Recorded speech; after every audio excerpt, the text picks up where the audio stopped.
Welcome to Raj news. ఫటాఫట్ news చూద్దాం. సికింద్రాబాద్ వైఎంసీఏలో నూతనంగా నిర్మించిన ఆడిటోరియం, గెస్ట్ రూమ్లను మంత్రులు అడ్లూరి లక్ష్మణ్, వివేక్ వెంకటస్వామిలు ప్రారంభించారు. అనంతరం అంతర్జాతీయ ఇంటిగ్రేటెడ్ ఎక్సలెన్స్ సెంటర్ కు శంకుస్థాపన చేశారు. వైఎంసీఏ ఆధ్వర్యంలో నిర్వహిస్తున్న సేవలను మంత్రి అడ్లూరి లక్ష్మణ్ ప్రశంసించారు. సేవా మార్గంలో సికింద్రాబాద్ వైఎంసీఏ ముందుకు సాగుతుండటం మంచి పరిణామమని అన్నారు.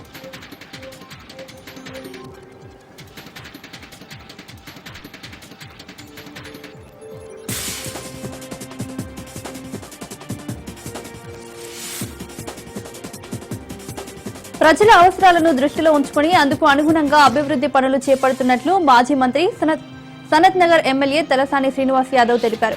మోండా డివిజన్ లో 1,34,00,000 రూపాయల వ్యయంతో చేపట్టిన సీసీ రోడ్ల నిర్మాణ పనులను కార్పొరేటర్ కొంతం దీపికతో కలిసి ప్రారంభించారు. స్థానిక ప్రజల సమస్యలను అడిగి తెలుసుకున్నారు. చిత్తూరు జిల్లా కుప్పం నియోజకవర్గంని ఎడ్యుకేషనల్ హబ్ గా అభివృద్ధి చేయాలనే లక్ష్యంతో సీఎం చంద్రబాబు అనేక కార్యక్రమాలు చేపట్టారని ఎమ్మెల్సీ కంచర్ల శ్రీకాంత్ తెలిపారు. కుప్పం ద్రావిడ యూనివర్సిటీలో ఇంజనీరింగ్ కోర్సులను ఆయన ప్రారంభించారు. జిల్లాలో ఉన్న ఏకైక యూనివర్సిటీలో అనేక కోర్సులు తీసుకొచ్చి పూర్వ వైభవం తీసుకొస్తామని అన్నారు.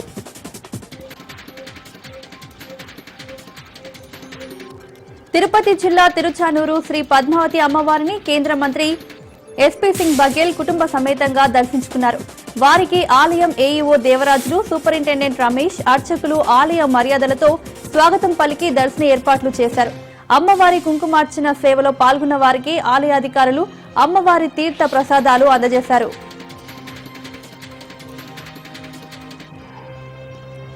ఎన్టీఆర్ జిల్లా నందిగామ పట్టణంలో 100 పడకల ప్రభుత్వ ఆసుపత్రి నిర్మాణానికి రాష్ట్ర వైద్య ఆరోగ్య శాఖ మంత్రి సత్యకుమార్ భూమి పూజ చేశారు. పేదలకు మెరుగైన వైద్య సేవలు అందించేందుకు ప్రభుత్వం కృషి చేస్తోందని అన్నారు. ఈ ఆసుపత్రిని 29 కోట్ల నిధులతో నిర్మించనున్నారు. ఈ కార్యక్రమంలో ఎంపీ కేశినేని శివనాథ్, ఎమ్మెల్యే తంగిరాల సౌమ్య పాల్గొన్నారు.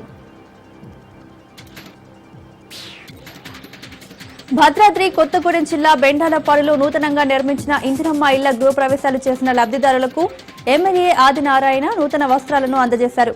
గృహప్రవేశం చేసిన 27 మంది లబ్ధిదారులకు మంత్రి పొంగులేటి శ్రీనివాసరెడ్డి నూతన వస్త్రాలను పంపగా వాటిని ఆయన అందజేశారు. రాష్ట్రంలో ఎక్కడా లేని విధంగా అత్యధికంగా ఇళ్లను బెండాలపాడు గ్రామానికి కేటాయించగా వాటిని పూర్తి చేయడం గొప్ప విశేషమన్నారు. కర్నూలు జిల్లా కోడుమూరులో తేనెటీగల దాడి కలకలం సృష్టించింది. ఏపీ మోడల్ స్కూల్ విద్యార్థులపై తేనెటీగలు దాడి చేశాయి. దాదాపు 100 మందికి పైగా విద్యార్థులపై తేనెటీగలు దాడి చేయడంతో తల్లిదండ్రులు ఆందోళనకు గురవుతున్నారు. స్కూల్ యాజమాన్యం ప్రభుత్వ ఆసుపత్రికి తరలించి చికిత్స అందిస్తోంది.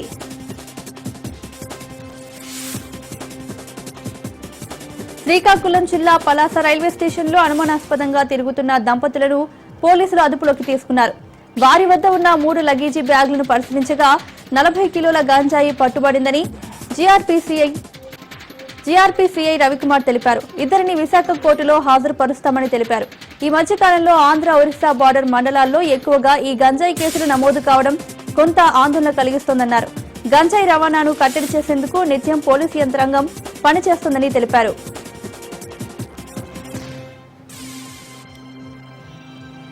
నిజామాబాద్ జిల్లా పిప్రిలో స్వచ్ఛమైన కల్లు అమ్మమన్నందుకు గ్రామ బహిష్కరణ చేశారని పోలీసులకు ఫిర్యాదు చేసిన గౌడ కులస్తుల ఆరోపణల్లో నిజం లేదని గ్రామాభివృద్ధి కమిటీ సభ్యులు అన్నారు. పిప్రి గ్రామస్తులు సర్వసభ్య సమావేశం నిర్వహించారు. 50 మంది గౌడ కులస్తులను తాము ఎటువంటి బహిష్కరణ చేయలేదని, కావాలనే గ్రామ ప్రతిష్టను దెబ్బతీయాలన్న ఉద్దేశంతో అవాస్తవాలను ప్రచారం చేస్తున్నారని గ్రామస్తులు ఆరోపిస్తున్నారు. గౌడ కులస్తులకు గ్రామంలో ఎల్లమ్మ ఆలయానికి, గౌడ కుల సంఘానికి స్థలం కేటాయించామని అన్నారు. కల్తీ కల్లును అరికట్టాలని అన్నారు.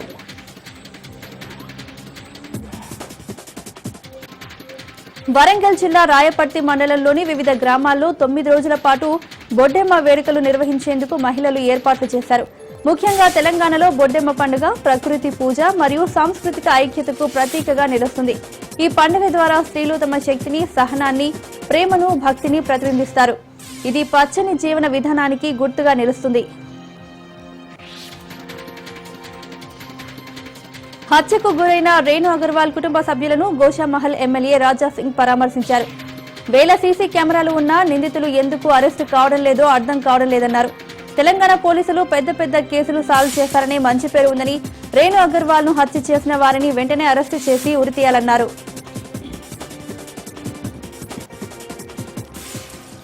హైదరాబాద్ తప్పా చబుత్రా పోలీస్ స్టేషన్ పరిధిలో ఆస్తి వివాదం ఉద్రిక్తతకు దారితీసింది. కార్వాన్ లో ఉన్న తన స్థలాన్ని ఆక్రమించేందుకు కొందరు ప్రయత్నిస్తున్నారని తెలుసుకున్న వృద్ధురాలు అనిల అక్కడికి వెళ్లారు. ఈ సమయంలో కొందరు వ్యక్తులు ఆమెపై దాడి చేయడానికి యత్నించినట్లు చెప్పారు. అయితే అనిల కేకలు వేయడంతో స్థానికులు వెంటనే అక్కడకు చేరుకుని ఆమెను రక్షించారు. ఈ ఘటనలో అనిల తరపు న్యాయవాది వేణుగౌడ్ పై కూడా దాడి జరిగినట్లు సమాచారం. ఏలూరు జిల్లా ప్రముఖ పుణ్యక్షేత్రం ద్వారకా తిరుమల శ్రీ వెంకటేశ్వర స్వామి ఆలయాన్ని ఎంపీ భరత్, ఎమ్మెల్యేలు బొలిశెట్టి శ్రీనివాస్, ధర్మరాజు, మాజీ జిల్లా పరిషత్ చైర్మన్ ముల్లపూడి బాపిరాజు సందర్శించారు. వారికి ఆలయ ఈవో ఎన్వి సత్యనారాయణమూర్తి, అర్చకులు దేవస్థానం మర్యాదలతో పూర్ణకుంభ ఘనస్వాగతం పలికారు. అనంతరం బంగారు వాకిలి గుండా ఆలయంలోకి వెళ్లి స్వామి అమ్మవార్ల మూల విరాట్లను దర్శించి ప్రత్యేక పూజలు చేశారు. ఆలయ ఈవో మూర్తి స్వామి అమ్మవార్ల చిత్రపటాన్ని, ప్రసాదాలను అందజేశారు. అరకులోయ గిరిజన మ్యూజియంలో నేటివ్ అరకు కాఫీని ప్రారంభించారు జిల్లా కలెక్టర్ దినేష్ కుమార్. ముఖ్యమంత్రి ఇచ్చిన స్ఫూర్తితో అరకులో మొదటి నేటివ్ కాఫీ షాప్ ప్రారంభించామన్నారు. రాష్ట్రంలోని ప్రముఖ పర్యాటక ప్రాంతాల వద్ద 100 నేటివ్ అరకు కాఫీ షాపులు ఏర్పాటు చేయడమే లక్ష్యమన్నారు. నేటివ్ అరకు కాఫీ షాపులతో గిరిజనులకు ఉపాధి అవకాశాలు లభిస్తాయని చెప్పారు. అనకాపల్లి జిల్లా నక్కపల్లి పోలీసులు ఓ చోరీ కేసును ఛేదించారు. వెంపాడు గ్రామంలో దొంగతనం జరగ్గా చోరీ సొత్తును స్వాధీనం చేసుకున్నారు. 2 బంగారు చైన్లు, 2 ఉంగరాలతో కలిగిన 53 గ్రాముల బంగారం, 72,000 నగదు స్వాధీనం చేసుకోవడం జరిగిందన్నారు. నర్సీపట్నం డీఎస్పీ శ్రీనివాసరావు ప్రత్యేక టీం ఏర్పాటు చేసి క్లూస్ టీంతో కలిసి దర్యాప్తు చేపట్టామన్నారు. డిఎల్పురం గ్రామానికి చెందిన గింజల అప్పారావు అనే వ్యక్తిని అరెస్టు చేశామన్నారు. నాగర్ కర్నూలు జిల్లా మన్నెవారిపల్లి గ్రామ సమీపంలో దొందుబి వాగులో చిక్కుకుపోయిన కూలీలు, గొర్రెలను సురక్షితంగా కాపాడారు పోలీసులు. దొందుబి వాగులో కూలీలు, గొర్రెలు చిక్కుకున్నట్లు సమాచారం అందుకున్న పోలీసులు స్థానికులతో కలిసి వారిని సురక్షితంగా కాపాడారు. వాగులో చిక్కుకుపోయిన ట్రాక్టర్ను కూడా జేసీబీ సహాయంతో పోలీసులు బయటకు తీసుకొచ్చారు.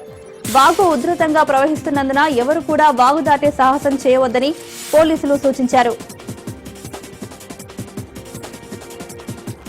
అత్యాచారం కేసులో నిందితుడు కర్ణి దినేష్ కు శిక్షను ఖరారు చేసింది రంగారెడ్డి జిల్లా ఫాస్ట్ ట్రాక్ కోర్టు. 20 సంవత్సరాల జైలు శిక్ష, 15,000 రూపాయలు జరిమానా విధించింది. బాధితులకు 5 లక్షల రూపాయల నష్టపరిహారం అందించారు రంగారెడ్డి జిల్లా ఫాస్ట్ ట్రాక్ ప్రత్యేక న్యాయమూర్తి. 2021వ సంవత్సరంలో చైతన్యపురి పోలీస్ స్టేషన్ పరిధిలో మైనర్ బాలికపై లైంగిక దాడికి పాల్పడిన కేసులో కోర్టు తీర్పునిచ్చింది. సంగారెడ్డి జిల్లా గొట్టిగారిపల్లి గ్రామానికి చెందిన కర్ణి దినేష్ కు శిక్షను ఖరారు చేసింది. ములుగు జిల్లా తాడ్వాయి మండలం మేడారం పరిసర ప్రాంతాల రైతులు విస్తృత స్థాయి సమావేశం ఏర్పాటు చేశారు. జాతర సమయంలో రైతులకు జరుగుతున్న పంట నష్ట తీవ్రతపై చర్చించారు. ఈసారి జరిగే మేడారం మహాజాతరకు రైతులకు 1 ఎకరానికి 50,000 చొప్పున నష్టపరిహారం చెల్లించాలని ప్రభుత్వాన్ని డిమాండ్ చేశారు. మేడారం జాతర పంట నష్ట పరిహార రైతుల సాధన సమితి ఆధ్వర్యంలో కొన్ని డిమాండ్లతో కూడిన నివేదికను ప్రభుత్వానికి అందజేస్తామని అన్నారు. సూర్యాపేట జిల్లా కోదాడ, హుజూర్ నగర్ నియోజకవర్గాల్లో ఎవరైనా ఎక్కడైనా అసాంఘిక కార్యకలాపాలకు పాల్పడితే కఠిన చర్యలు తప్పవని హెచ్చరించారు కోదాడ పట్టణ డీఎస్పీ శ్రీధర్ రెడ్డి.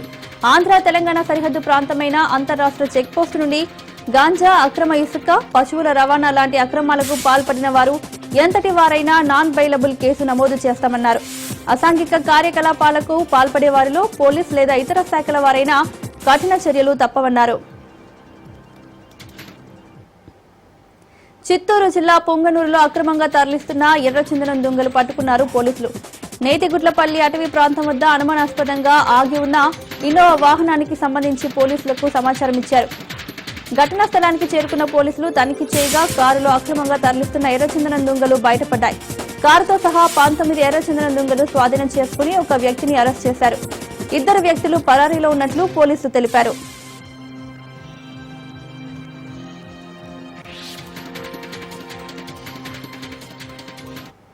ములుగు జిల్లా తాడ్వాయి మండలం మేడారం ప్రాంతాల రైతులు విస్తృత స్థాయి సమావేశం ఏర్పాటు చేశారు. జాతర సమయంలో రైతులకు జరుగుతున్న పంట నష్ట తీవ్రతపై చర్చించారు. ఈసారి జరిగే మేడారం మహాజాతరకు రైతులకు 1 ఎకరానికి 50,000 చొప్పున నష్టపరిహారం చెల్లించాలని ప్రభుత్వాన్ని డిమాండ్ చేశారు.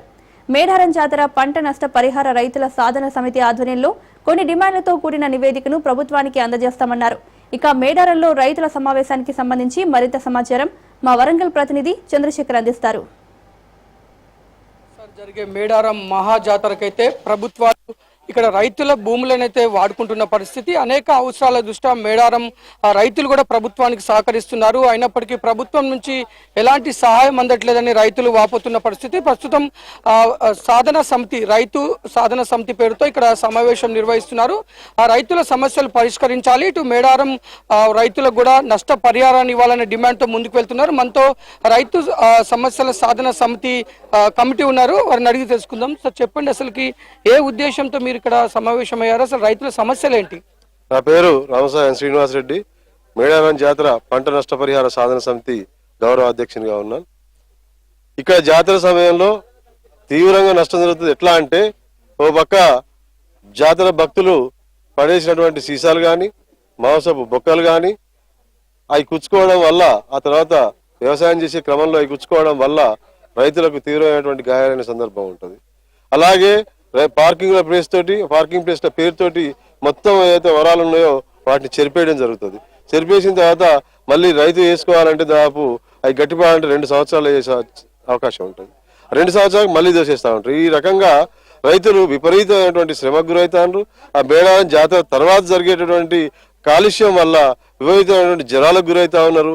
మేడారం జాతరలో జరిగేటువంటి భక్తులు పడేసిన వ్యర్థాలు తీయడం వల్ల అనేక పశువులు చచ్చిపోయేటువంటి సందర్భాలు ఉన్నాయి. ఇట్లా ప్రతి జాతర సందర్భంలో ఈ ప్రాంత ప్రజలు తీవ్రంగా నష్టపోతా ఉన్నారు. ఉదాహరణకు మనం ఒక ఇంట్లో ఇల్లు కట్టుకున్నాం. ఇంట్లో ఒక 5 ఉండడానికో 6 ఉండడానికో ఇల్లు కట్టుకుంటాం. ఆ ఇంట్లో ఒకేసారి 50 మంది వస్తే ఎంత ఇబ్బందికరంగా ఉంటుందో ఈ సమాజం అర్థం చేసుకోవాలని కోరుతా ఉన్నాం. యుద్ధ ప్రాతిపదికన ఈ జాతరలోనే వీళ్ళు కేటాయించినటువంటి 150 కోట్లలోనే అక్కడ బాతింగ్ గార్డ్స్ పేరుతోటి ఆ బాతింగ్ గార్డ్స్ కూడా అవి ఉపయోగపడతాయి. కాబట్టి కట్టను ఎత్తుపించాల్సిందిగా, కొత్తగా కరకట్టను నిర్మించాల్సిందిగా డిమాండ్ చేస్తా ఉన్నాం రైతుల పక్షాన. జాతర నిర్వహణకి రైతుల సహకారం చాలా గొప్పదని చెప్పుకోవచ్చు. అలాంటి రైతుల యొక్క సమస్యల్ని మీరు అధికారుల దృష్టికి కానీ ప్రభుత్వం దృష్టికి తీసుకెళ్లారా? వారి స్పందన ఏ విధంగా ఉందంటారు? ఇక్కడ ఉన్నటువంటి లోకల్ ప్రజలకి కూడా ఆర్థికంగా ఇబ్బంది రావటం ఇవన్నీ జరుగుతూ ఉన్నాయి. మళ్ళీ జాతర అయిపోయిన తర్వాత అదనంగా విష జ్వరాలు ప్రబలి ఆ రకంగా ఆరోగ్యం నష్టపోవడం, హాస్పిటల్స్ కి లక్షల రూపాయలని పెట్టడం, ఇవన్నీ కూడా ఈ ప్రాంత ప్రజలు నష్టపోతా ఉన్నారు. 50,000 రూపాయలను చెల్లించండి అని చెప్పి ఆ రైతులందరూ కూడా మూకుమ్మడిగా అడుగుతా ఉన్నారు. లేదంటే ప్రభుత్వమే బాధ్యత తీసుకొని ఆ ఇసుక ఏదైతే ఉందో దాన్ని తీయించేసి సారవంతమైనటువంటి నేల ఏదైతే ఉందో ఆ నేలని రైతుకు అందించాలి. రెండోది, జాతర సమయంలో పొలంకి మధ్య ఉన్నటువంటి గట్లు ఏవైతే మీరు తొలగిస్తున్నారో వాటి వల్ల ప్రజలు లోకల్లో పంచాయతీలు అవుతున్నారు. ఈ గట్టు నాదంటే నాది అనే గొడవలు అవుతున్నాయి. అది బాగా తీవ్రమైనటువంటి సమస్య. మూడోది, వచ్చినటువంటి భక్తులకు కూడా విజ్ఞప్తి, ఇక్కడ ఉన్నటువంటి ప్రభుత్వానికి కూడా డిమాండ్ చేస్తా ఉన్నాం, మాంసపు బొక్కలు. రెండోది, మీరు ఏదైతే మద్యం సేవిస్తున్నారో ఆనందంగా వచ్చి అమ్మ ఆశీర్వాదాలు, సమ్మక్క సారలమ్మ తల్లుల ఆశీర్వాదాలు తీసుకొని మీరు వెళ్తా ఉన్నారు. కానీ ఇక్కడ ఉన్నటువంటి ప్రజలు మీరు ఏదైతే తాగి పడేస్తున్నటువంటి సీసాలు ఉన్నాయో ఆ సీసాల ముక్కలు కుచ్చుకొని చాలా మంది ఇక్కడ ఉన్నటువంటి ఈ ప్రాంత మహిళల్లో నాటుకు వెళ్లే వాళ్ళందరూ కూడా వ్యవసాయం మీద ఆధారపడి కూలీ మీద ఆధారపడేటువంటి రైతులు ఎవరైతే ఉన్నారో వాళ్ళందరూ కూడా కాళ్లకు, మహిళలకు రైతన్నలకు కాళ్లకు సీసవక్కలు చీరకపోయి కుట్లేయించుకునేటువంటి పరిస్థితులు ఉన్నాయి. మరి దయచేసి అటు భక్తులకు ఇటు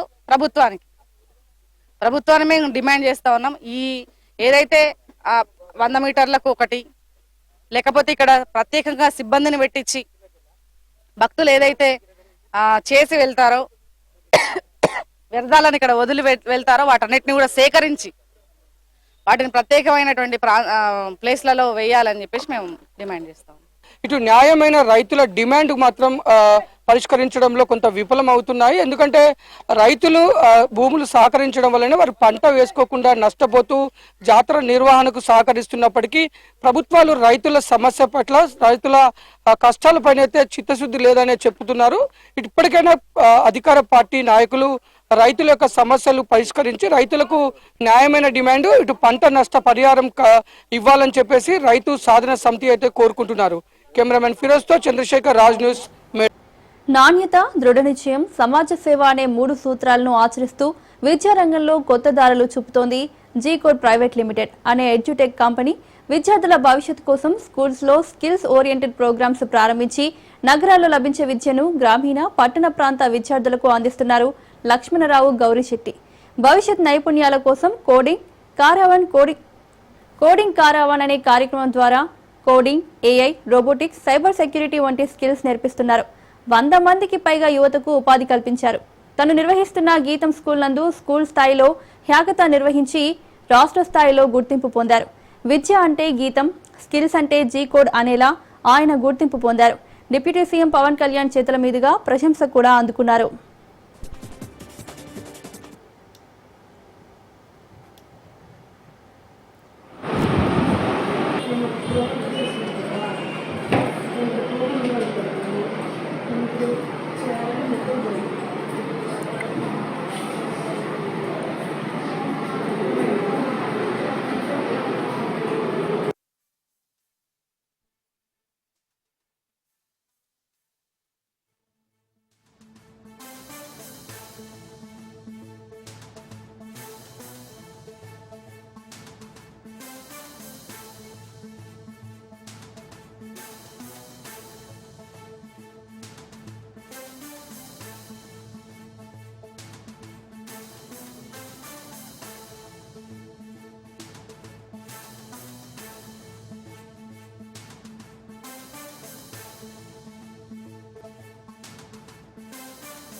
నాణ్యత, దృఢ నిశ్చయం, సమాజ సేవ అనే 3 సూత్రాలను ఆచరిస్తూ విద్యారంగంలో కొత్త దారులు చూపుతోంది జీకోడ్ ప్రైవేట్ లిమిటెడ్ అనే ఎడ్యుటెక్ కంపెనీ. విద్యార్థుల భవిష్యత్ కోసం స్కూల్స్ లో స్కిల్స్ ఓరియంటెడ్ ప్రోగ్రామ్స్ ప్రారంభించి నగరాల్లో లభించే విద్యను గ్రామీణ, పట్టణ ప్రాంత విద్యార్థులకు అందిస్తున్నారు లక్ష్మణరావు గౌరిశెట్టి. భవిష్యత్ నైపుణ్యాల కోసం కోడింగ్ కారవాన్ అనే కార్యక్రమం ద్వారా coding, AI, robotics, cyber security వంటి స్కిల్స్ నేర్పిస్తున్నారు. 100 మందికి పైగా యువతకు ఉపాధి కల్పించారు. తాను నిర్వహిస్తున్న గీతం స్కూల్ నందు స్కూల్ స్థాయిలో హ్యాకథాన్ నిర్వహించి రాష్ట్ర స్థాయిలో గుర్తింపు పొందారు. విద్య అంటే గీతం, స్కిల్స్ అంటే జీకోడ్ అనేలా ఆయన గుర్తింపు పొందారు. డిప్యూటీ సీఎం పవన్ కళ్యాణ్ చేతుల మీదుగా ప్రశంస కూడా అందుకున్నారు.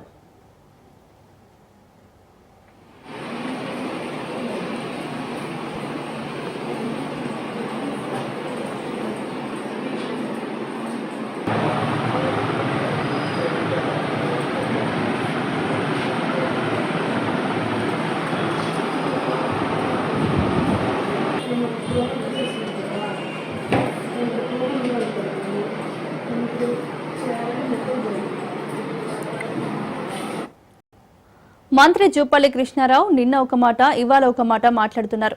ఒక్క రోజులోనే మాట మార్చారు. పైగా తాను అనని మాటలను అన్నట్లుగా ప్రచారం చేస్తున్నారని ఫైర్ అవుతున్నారు. నిన్న ఆదిలాబాద్ జిల్లా పర్యటనలో సొంత ప్రభుత్వంపై మంత్రి జూపల్లి కృష్ణారావు సంచలన వ్యాఖ్యలు చేశారు. వచ్చే ఎన్నికల్లో తాను గెలుస్తానో లేదో తెలియదని, మళ్లీ కాంగ్రెస్ ప్రభుత్వం వస్తుందో రాదో తెలియదన్నారు. అందుకే తాను హామీలు ఇవ్వదలుచుకోలేదన్నారు. దీంతో జూపల్లి వ్యాఖ్యలు సోషల్ మీడియాలో వైరల్ గా మారాయి. అయితే ఇవాళ సడన్ గా మాట మార్చిన మంత్రి జూపల్లి తాను అలా మాట్లాడలేదంటూ చెప్పుకొచ్చారు. బీఆర్ఎస్ వాళ్లే ఆ విధంగా తప్పుడు ప్రచారం చేస్తున్నారని మండిపడ్డారు. ఇంతకీ జూపల్లి నిన్న ఏం మాట్లాడారు, ఇవాళ ఏమన్నారో ఒకసారి చూద్దాం. కానీ నేను హామీ ఇయ్యను. ఎందుకంటే ఎందుకు హామీ ఇస్తా? నేను గెలుస్తున్నా లేదో నాకే తెలియదు. పోనీ గెలిచినా మా పార్టీ గెలుస్తున్నది మాకు తెలియదు. పోనీ మా ప్రభుత్వం తెలియదు. పోనీ మా ప్రభుత్వం వచ్చి స్కీమ్ ఇస్తుందో తెలియదు. నాకు దేవుడి నుంచి ఎంత ఇచ్చారంటే ఇస్తా అని చెప్తాను. మరి ఎవరో విధాలుగా ఏమని తెలియడానికి అది మోసం మాట అయితే కాబట్టి నా హామీ ఇవ్వలేదు. ఇప్పుడు కూడా మీరు అడిగినట్టు నా వచ్చి ప్రయత్నం చేస్తా. నిన్ననే ఆదిలాబాద్ మాట్లాడితే ఆదిలాబాద్లో నేను ఎన్నడూ హామీలు ఇవ్వలేదు కానీ అన్ని పనులు చేసిన, అందుకే నేను మళ్ళీ పంపిండు అసెంబ్లీకి అనే మాట చెప్తే ఏదో నైరాశ ఏదో వచ్చింది, ఇంకేదో వచ్చింది అంటే దీన్ని ఏమంటారు ఇలా సోషల్ మీడియాలో బీఆర్ఎస్ పార్టీ వైరల్ అవుతుంది. ఇంకా కొన్ని టీవీలో ఒకటి రెండు టీవీ ఛానల్స్ కూడా వస్తూ ఉంది. ఏంది ఇది అంటే అంటే ఏంటిది ఇది అంటే వాస్తవం ఒకటి ఉంటే ప్రచారం అనేది ఇంకోటి జరుగుతూ ఉంది. సేమ్ అది కూడా అంతే, కేటీఆర్ కూడా అంతే. ఇప్పుడు నేను అన్న దానిలో రవ్వంత తప్పున్నా ఇప్పుడే నేను అది స్టెప్ డౌన్. తప్పు నాది కాదు, వక్రీకరణ చేస్తున్నది వాళ్ళది తప్పు. 100% చెప్తున్నా, 1000% చెప్తున్నా. నేను అన్నది సగం వదిలేసి సగం మాట్లాడితే అర్థమే వస్తుంది. వాస్తవం ఏంటి, ప్రచారం జరిగేది ఏంటి నేను స్పష్టంగా చెప్పిన. ఏడాది కాలంగా పెండింగ్ బిల్లులు, వేతనాలు చెల్లించకుండా కాంగ్రెస్ ప్రభుత్వం నరకం చూపిస్తోందని వరంగల్కు చెందిన మధ్యాహ్న భోజన కార్మికులు ఆవేదన వ్యక్తం చేశారు. తమ గోడు పట్టించుకోవాలని, ప్రభుత్వాన్ని నిలదీయాలని మాజీ మంత్రి హరీష్ రావును కలిసి విజ్ఞప్తి చేశారు. మధ్యాహ్న భోజన కార్మికుల పట్ల ప్రభుత్వం దుర్మార్గంగా వ్యవహరిస్తోందని మండిపడ్డారు. మధ్యాహ్న భోజన కార్మికుల పెండింగ్ బిల్లులు, వేతనాలు వెంటనే చెల్లించాలని ఆయన ప్రభుత్వాన్ని డిమాండ్ చేశారు.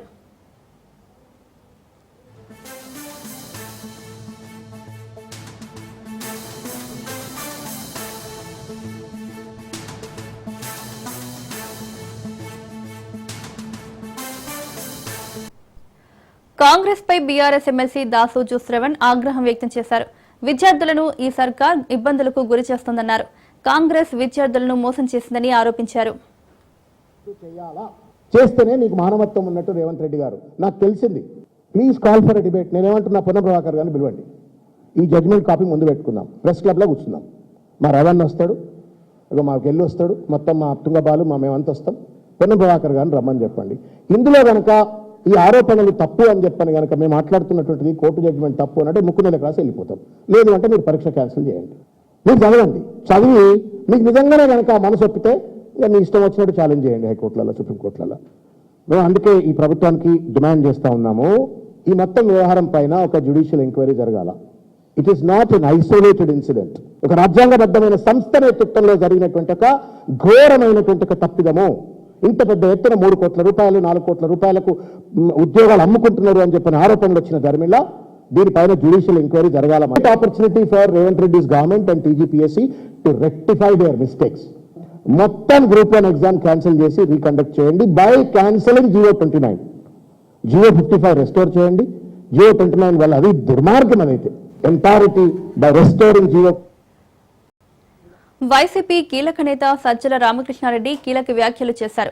వైసీపీకి 3 రాజధానుల ఆలోచన లేదని ఆయన తేల్చి చెప్పేశారు. జగన్ అమరావతి నుండే పరిపాలన సాగిస్తారని సజ్జల తెలిపారు. అయితే కూటమి కేంద్రం నుంచి ఎంత డబ్బు తీసుకువచ్చైనా రాజధాని కడితే తమకేమీ అభ్యంతరం లేదన్నారు. కానీ 1,00,000 కోట్లు ఇప్పటికే రాజధాని పేరుతో వృధా చేశారని, వైజాగ్, కర్నూలు, విజయవాడలో కూడా రాజధాని పెట్టొచ్చని సజ్జల వ్యాఖ్యానించారు. రాజధానిలో ప్రస్తుతం ఉన్న సచివాలయం, అసెంబ్లీ చాలు అని, కొత్త కట్టడాలేమీ అవసరం లేదని సజ్జల అన్నారు. 19 ఎలక్షన్స్కు ముందు జగన్మోహన్ రెడ్డి గారు ఇక్కడ ఇల్లు కట్టారంటేనే అమరావతినే దాంతోనే వచ్చారు. కానీ 19 ఎలక్షన్స్లో గెలిచిన తర్వాత, గవర్నమెంట్లోకి వచ్చిన తర్వాత, అంతకుముందు చంద్రబాబు నాయుడు ముందు నుంచి 50,000 ఎకరాల డెవలప్మెంట్కే, ఇన్ఫ్రాస్ట్రక్చర్కే 1,00,000 కోట్లు అవుతుందనే వాస్తవాన్ని తీసుకొని దాంతోపాటు మిగిలినవి వేసుకుంటే అది ప్రొహిబిటివ్ కాస్ట్, అసాధ్యము, ప్లస్ కండిషన్స్, సాయిల్ కండిషన్స్ మిగిలినవి చూసి అది ఒక స్టేట్ అంత బర్డన్ మోయలేదు. ఆయన పెట్టిందేమో చంద్రబాబు నాయుడు గారు అప్పటికంతా చేస్తే 5,000 కోట్లే 5 ఏళ్లలో. హడావుడి ఎక్కువ చేసి రైతుల దగ్గర నుంచి భూములు అయితే తీసేసుకుని ల్యాండ్ పూలింగ్ కింద పెట్టాల్సిందేమో 1,00,000 కోట్ల పోయేటుంది. అది పూర్ణపూర్ణంగా పెరుగుతుంది. అమరావతిని తీసేసి క్యాపిటల్ పూర్తి వేరే దగ్గర కన్నా అమరావతిని కలుపుకొని డీసెంట్రలైజేషన్ అన్నారు. మన ఖర్చు లేకుండా ఎట్లా రూల్ చేయాలనేది అంటే విజయవాడ, గుంటూరు మధ్య పెట్టండి అన్న, అండ్ దాని ప్రకారమే కంటిన్యూ చేయొచ్చు. పూర్వం ఉన్న 3 రాజధానులని ఇంటర్ప్రిట్ చేస్తూ వాళ్ళంతటి వాళ్ళు క్రియేట్ చేసింది ఒక తప్పు. డీసెంట్రలైజేషన్లో భాగంగా అన్నాం, ఆ డీసెంట్రలైజేషన్ ఉంటుంది. బట్ అది అడ్మినిస్ట్రేషన్ పరంగానే, డెవలప్మెంట్ పరంగానే ఇంకోటి లెక్క వేసుకుంటే అక్కడే ఆయన బిల్డింగులు కట్టడము, ఒక నగరం లాగా తలే మొత్తం మాయాబజార్ లాగా కట్టాలని అనుకుంటే అది ఏమవుతుందో తెలియదు. ఎందుకంటే పునాది ప్రతిదీ 500 అడుగులో, 600 అడుగులో, 1000 అడుగులో పోవాల్సి వస్తుంది. డీవాటరింగ్కే 100 కోట్లు ఖర్చు పెట్టే పరిస్థితి వస్తుంది పోను రోజుకు. సో 1,00,000 కోట్లు అప్పు అవుతుంది. రియలైజేషన్ ఏమవుతుందనేది తెలియదు. సో దాని నుంచి ఇప్పటికైనా రాష్ట్రాన్ని కాపాడు, ఎందుకంటే అప్పు చేస్తున్నారు కాబట్టి.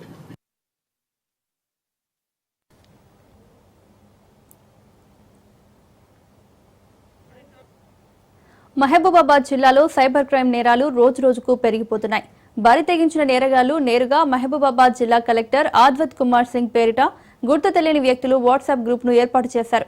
ఈ విషయాన్ని ముందే పసిగట్టిన మహబూబాబాద్ జిల్లా కలెక్టర్ సైబర్ క్రైమ్ పోలీసులకు ఫిర్యాదు చేశారు. కలెక్టర్ పేరిట గుర్తు తెలియని వ్యక్తులు వాట్సాప్ గ్రూపును ఏర్పాటు చేశారని, అట్టి వాట్సాప్ గ్రూప్ నెంబర్కు ఎవరూ స్పందించవద్దని కలెక్టర్ కోరారు. జిల్లా ప్రజలు అప్రమత్తంగా ఉండాలని విజ్ఞప్తి చేశారు.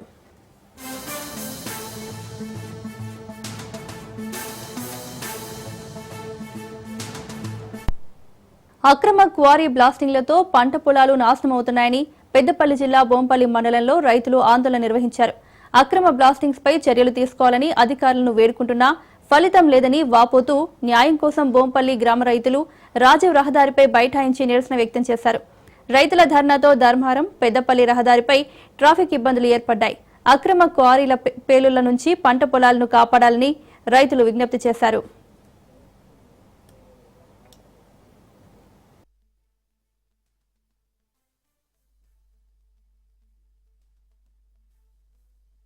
అంటే మా కోరి సైడ్ 12 ఎకరాలు, దాదాపు 12 నుంచి 15 ఎకరాలు ఉంటుంది.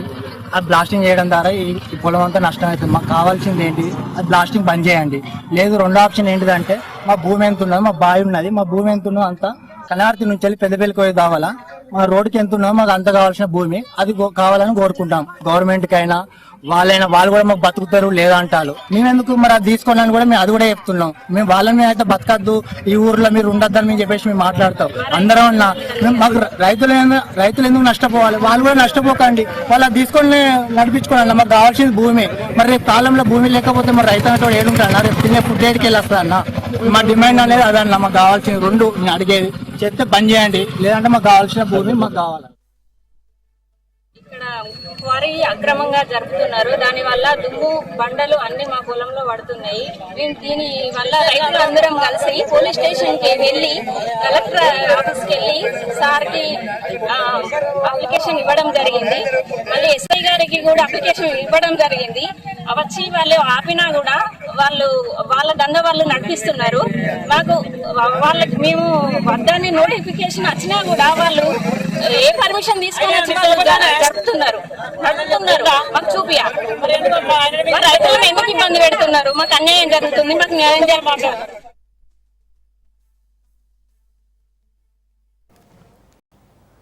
రంగారెడ్డి జిల్లా శంకరపల్లి శివారులో పట్టపగలే దారి దోపిడీ జరిగింది. స్టీల్ వ్యాపారిని బెదిరించి 40 లక్షలు లాక్కున్నారు దుండగులు. వ్యాపారి కారును అడ్డుకుని కత్తులతో బెదిరించారు. 40 లక్షల బ్యాగుతో వాహనంలో ఉడాయించారు. పారిపోతుండగా అదుపు తప్పి బోల్తా పడింది దొంగల వాహనం. డబ్బు బ్యాగును తీసుకుని పారిపోయారు. దుండగులు 15 లక్షల రూపాయలు వదిలి వెళ్లినట్లు తెలుస్తోంది.